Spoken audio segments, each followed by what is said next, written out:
Right now, as you're watching this, the most dangerous fault system on this planet is active in more places at once than most people realize. In the last 30 days alone, the Pacific Ring of Fire has produced a magnitude 7.8 earthquake off the southern Philippines, one of the most powerful events recorded anywhere on Earth this year. Indonesia was hit by a magnitude 6.7, just 42 kilometers, from the city of Palu, the exact same fault zone that killed more than 4,000 people in 2018. Japan recorded a magnitude 6.9 off the Iwate coast, the same stretch of seafloor that produced the 2011 catastrophe, and the aftershocks there are still rolling in week after week. The Kamchatka Peninsula in the Russian Far East lit up with a swarm of strong earthquakes, including a magnitude 6.6, all within a 2-day window.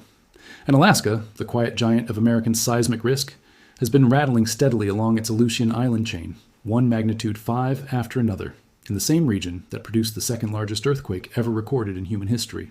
All of this on one connected horseshoe of fault lines. All of this in 1 month. So the question everyone is asking is simple. Is the Ring of Fire waking up? Is something bigger coming? Today we are going to break down exactly what happened, where the real danger is concentrated, and what the science actually says about whether these events are connected. No guessing, no dramatizing, just the facts, the data, and the real stakes. Before we get into it, drop a comment right now. Do you live on or near the Ring of Fire? Alaska, Japan, Indonesia, the Philippines, the West Coast, Chile, New Zealand? Tell me where you are and whether you felt anything this month, because a huge part of this audience lives inside the exact zone we are talking about today, and your reports from the ground matter. If you want to know every time something major happens geologically, subscribe right now. It is completely free, and a thumbs up genuinely helps push this information to people who live in these regions and need to see it. Let us go for 5,000 likes on this one. Now, let us get into it. We start with the biggest event of them all because it barely made international headlines, and it absolutely should have. On June 7th, a magnitude 7.8 earthquake struck off the coast of Mindanao in the southern Philippines, near the Sarangani region. Let me put that number in context. A magnitude 7.8 releases roughly the same energy as the earthquake that devastated Turkey and Syria in 2023, an event that killed more than 50,000 people.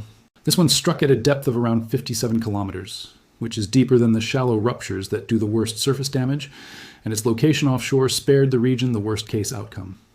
But the sequence it unleashed tells you the ground there is under serious strain. Within hours, a magnitude 6.1 and a magnitude 6.0 followed. The next day, a magnitude 6.5 and a magnitude 5.8. Weeks later, on June 26th, another magnitude 6.5 in almost the same spot, and in early July, yet another 5.8. That is not one earthquake. That is a fault system readjusting itself over an entire month, grinding toward a new equilibrium, and seismologists cannot tell you where that process ends.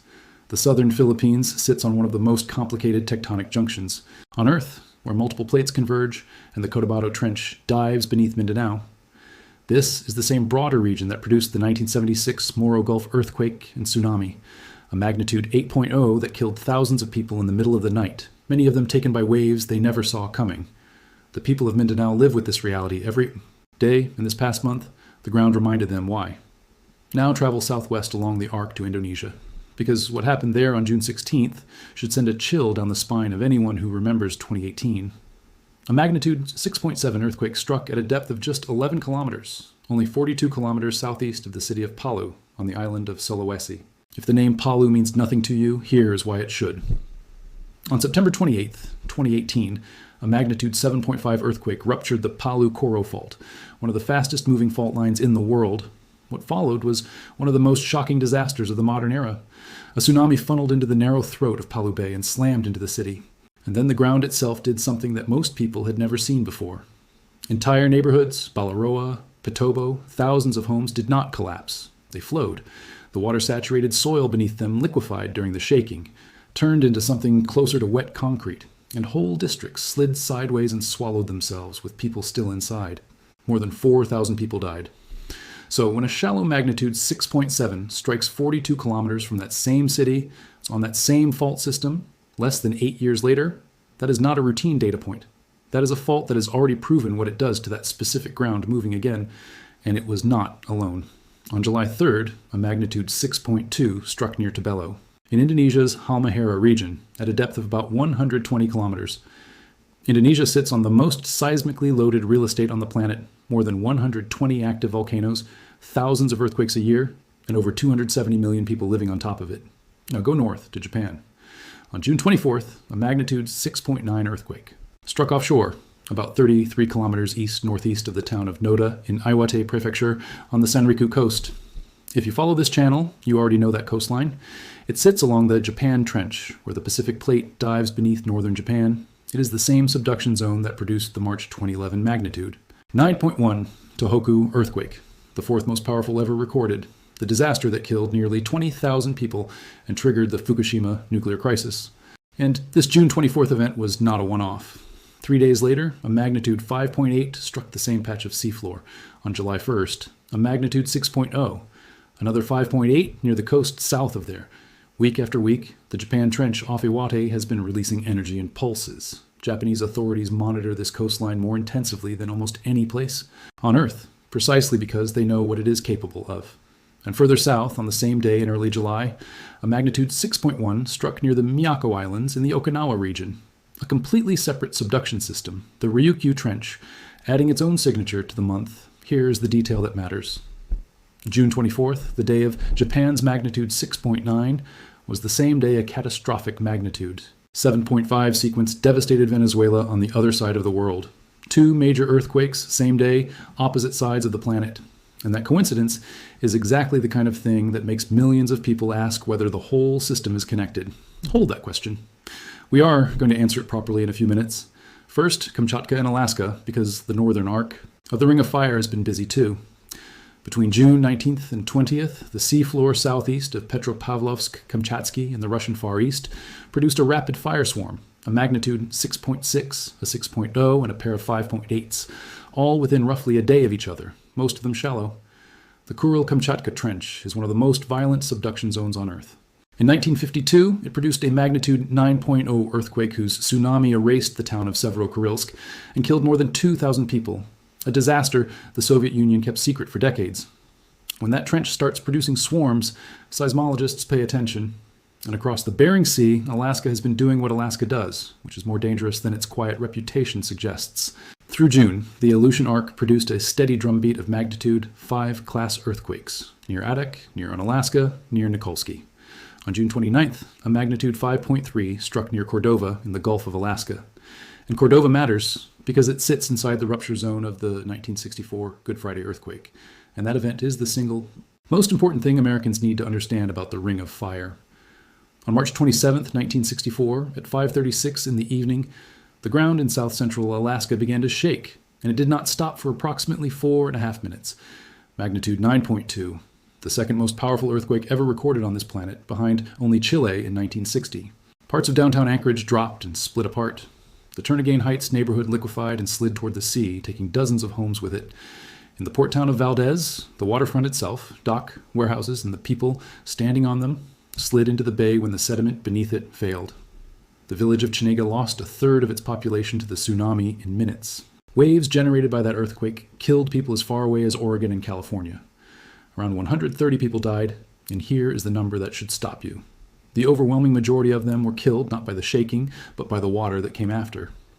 Alaska is not a side character in this story. The Aleutian subduction zone is fully capable of producing another magnitude 9, and when it does, the tsunami it generates will not stay in Alaska. It will cross the entire Pacific. We know this because it already happened. In 1946, an Aleutian earthquake sent a tsunami racing south, and 5 hours later it arrived in Hilo, Hawaii, with no warning whatsoever, and killed 159 people. That disaster is the reason the Pacific Tsunami Warning System exists at all. So that is the month, a 7.8 in the Philippines with a swarm of major aftershocks, a shallow 6.7 next to the deadliest liquefaction site of the century in Indonesia, a 6.9, and a rolling sequence on the exact trench that produced 2011 in Japan, a swarm on Kamchatka, a steady rattle along the Aleutians, and a jolt inside the 1964 rupture zone in Alaska, all along one geological structure. And so we arrive at the question this entire video exists to answer.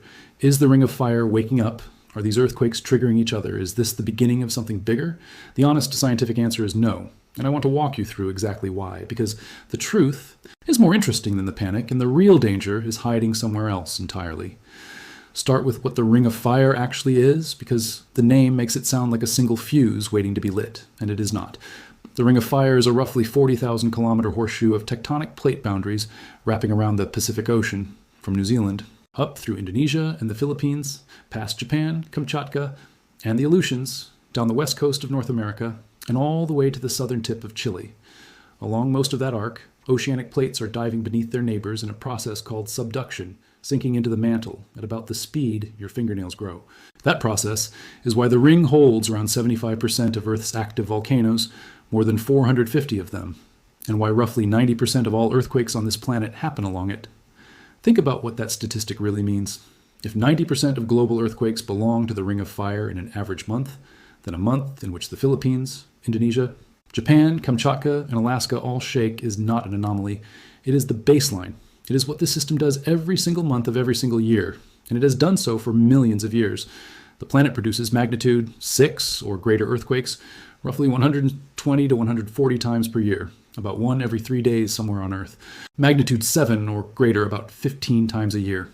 Statistically, the past 30 days along the Ring of Fire sit within the normal range of a normally violent planet.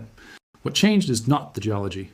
What changed is that we are all watching every corner of it at once, with global seismic networks, instant alerts, and social media feeds that compress the entire planet's seismicity into a single scrolling screen that makes independent events feel like a countdown. But I promised you the nuanced version, not the dismissive one, so here it is. Can earthquakes trigger other earthquakes? Yes, in two very specific and very limited ways, and neither of them supports the idea of a global chain reaction. The first is local. Every large earthquake redistributes stress onto the neighboring sections of its own fault system, which is exactly why the Philippines produced a month of magnitude 6 class aftershocks after its 7.8, and why the Japan Trench keeps pulsing after its 6.9. That is real triggering, and it is confined to the region around the original rupture, typically within a few hundred kilometers. The second is called dynamic triggering, and it is genuinely fascinating. When a truly giant earthquake occurs, its seismic waves circle the entire planet, and as they pass through distant fault zones, they can occasionally nudge tiny, already critically stressed faults into producing small tremors. Scientists documented this after the 1992 Landers earthquake in California and after the massive 2012 Indian Ocean event. But notice the fine print. The triggered events are almost always small, they are temporary, and they require a fault that was already on the verge of failing. There is no documented mechanism by which an earthquake in Venezuela loads the Japan Trench, or a Philippine rupture wakes up the Aleutians. Venezuela sits on the boundary between the Caribbean and South American plates. Japan's June 24th event came from the Pacific Plate subducting at the Japan Trench. Those systems are separated by more than 14,000 kilometers of planet and share no meaningful mechanical connection. Same day? Yes. Same cause? No. On a planet that averages an earthquake of magnitude 6 or higher every 3 days, coincidences of timing are not just possible. They are mathematically guaranteed. So if the global chain reaction is a myth, why should you keep watching? Because the real story, the one the viral posts get completely backwards, is genuinely more frightening. And it is this: the Ring of Fire does not need to wake up because it never sleeps. The threat level today is exactly what it was last year and exactly what it will be next year, which is to say, enormous. And what determines who lives and who dies along this arc is not the geology at all. Look at the evidence from this very month. Japan absorbed a magnitude 6.9 plus, a weeks-long aftershock sequence on the most notorious trench in the world, and life went on. Because Japan spent 50 years engineering for exactly this. Buildings designed to flex instead of collapse. An early warning system operational since 2007 that detects the first fast-moving waves of a rupture and pushes alerts to every phone in the region seconds before the destructive shaking arrives. Children who drill earthquake response from elementary school until it becomes muscle memory. Now compare that to Palu in 2018, where a similar class of earthquake on land instead of offshore met unreinforced buildings, unmapped liquefaction zones, and a tsunami warning that never effectively reached the people on the beach. 4,000 dead. Same planet, same physics, opposite outcomes. The death toll of an earthquake is a geological event multiplied by a human decision. That is the equation, and this month wrote it across 5 countries. And here is the piece of this that should concern Americans specifically, because it is the gap almost nobody talks about. The population living inside the Ring of Fire's reach has exploded. Megacities like Jakarta, Manila, Tokyo, Lima, and Los Angeles sit on or near this arc, and tens of millions of people have been added to Pacific coastlines in a single generation. Alaska's Aleutian Zone, the one currently producing that steady drumbeat of magnitude 5s, is capable of sending a tsunami to Hawaii in about 5 hours and to the American West Coast in roughly the same window. The warning systems exist now, and they are excellent, but a warning system only saves the people who know what to do when the alert arrives. And surveys consistently show that most coastal residents outside Japan have never once practiced an evacuation route. The hazard is permanent. The preparation is optional. That mismatches the actual crisis, and unlike the movement of tectonic plates, it is 100% within human control. Before we get to what you can actually do about all of this, there is one more thing you need to understand, because it changes how you read every earthquake headline for the rest of your life. The magnitude scale is lying to your intuition. When you hear that the Philippines had a 7.8 and Indonesia had a 6.7, your brain files those as roughly similar events, one number apart. They are not. The moment magnitude scale used by the USGS and agencies around the world is logarithmic, not linear. Each whole number step up represents about a 10-fold increase in the amplitude of ground shaking and roughly 32 times more energy released. Run the math on this month. The magnitude 7.8 off Mindanao released on the order of 30 times more energy than Japan's 6.9, and hundreds of times more than the magnitude 5 class events rattling the Aleutians. A single magnitude 8 releases about as much energy as 1,000 magnitude 6 earthquakes combined. In physical terms, a magnitude 6 is comparable to the energy of a moderate nuclear weapon detonating underground. A magnitude 9, the class of event that Alaska produced.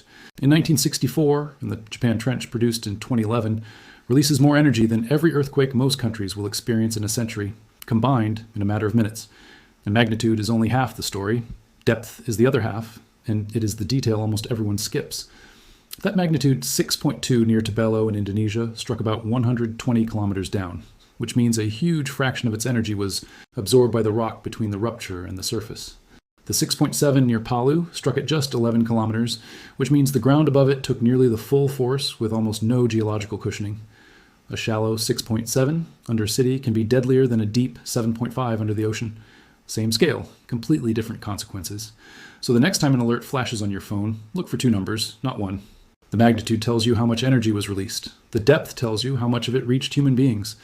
And that phone alert itself is worth 60 seconds of your attention, because earthquake early warning is quietly one of the most important life-saving technologies of this century, and most people have no idea how it works. Here's the trick. When a fault ruptures, it sends out two kinds of seismic waves. P waves travel fast, but carry relatively little destructive energy. S waves travel slower and carry the violent shaking that brings down buildings. Seismometers positioned near a fault detect the P waves the instant a rupture begins, computers estimate the size and location within seconds, and alerts race outward at the speed of light, outrunning the destructive waves themselves. The result is a warning of a few seconds to a few tens of seconds before the strong shaking arrives, depending on how far you are from the epicenter. That sounds like nothing. It is not nothing. 10 seconds is enough time to drop and get under a table, which protects you from the falling objects that cause most earthquake injuries. It is enough time for trains to begin emergency braking, for elevators to stop at the nearest floor and open their doors, for surgeons to lift the scalpel, for industrial systems to shut down safely.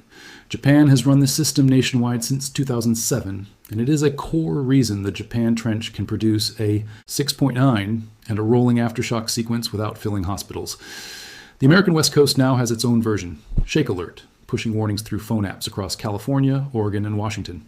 Mexico, Taiwan, and other nations run their own. But here's the uncomfortable part.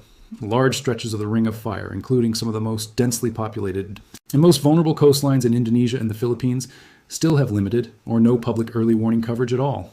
The physics is solved. The technology exists. The gap is money and political will, and every year that gap persists, it is measured in lives. So let us be direct about the practical message, because information without action is just anxiety. If you live anywhere along this arc, Alaska, the West Coast, Hawaii, Japan, the Philippines, Indonesia, New Zealand, Chile, there are things you can do this week that take one afternoon and change your odds completely. Keep 72 hours of water, food, medications, and flashlights where you can reach them. Know where your gas shutoff is. Strap the water heater, bolt the heavy furniture. Agree with your family on a meeting point and an out-of-state contact for when the phone networks fail, because they will fail. And if you live near the coast, learn one thing above everything else. If the shaking is strong or lasts longer than about 20 seconds, do not wait for an official warning. The ground itself is the warning. Move inland and uphill immediately, because the wave can arrive in minutes, and the people who survived in 1964 in Alaska, 2011 in Japan, and 2004 in the Indian Ocean were overwhelmingly the people who moved first and asked questions later. Here's the final thought. The Ring of Fire has been doing exactly this month's version of this, for millions of years before a single human being lived along its shores, and it will continue for millions of years after. The plates do not accelerate because we are watching, and they do not pause because we are unprepared. The magnitude 7.8 in the Philippines, the shaking ground outside Palau, the restless trench off Japan, the swarms on Kamchatka, the drumbeat along the Aleutians, none of it is a countdown, and all of it is a reminder. Somewhere along this 40,000 kilometer arc, the next great earthquake is already inevitable. Not because this month was unusual, but because every month is. The only open question, the only variable in the entire equation that belongs to us, is what state our buildings, our warning systems, and our own kitchen shelves will be in on the day it arrives. Japan has already proven that the answer can be 2 injuries instead of 20,000 deaths. That proof is available to every country on the ring. Whether we use it is the whole story. We will keep tracking all of it, every aftershock in the Philippines, every pulse on the Japan Trench, every swarm in the Aleutians, and if anything genuinely changes, you will hear it here first, with the data, not the drama.